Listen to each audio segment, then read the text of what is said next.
Do you want to stop others from changing your app timers or content restriction? You can lock them with a pin in Digital Wellbeing. To do so, go to Setting, swipe down from the top right corner of the screen to open up the Quick Settings panel, and then tap Settings icon. Scroll down the screen to find Digital Wellbeing and Parental Controls, and then tap it.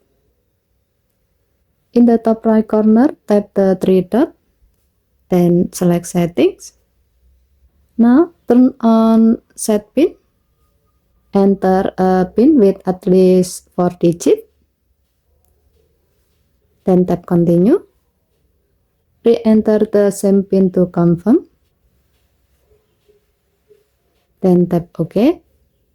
Next, choose a security question in case you forget your PIN. Type your answer. And then tap Save. By doing this, nobody can add, edit, or delete your app timers and restriction without that PIN, giving you full control. Okay, thank you for watching. Please help to like and subscribe. Have a nice day.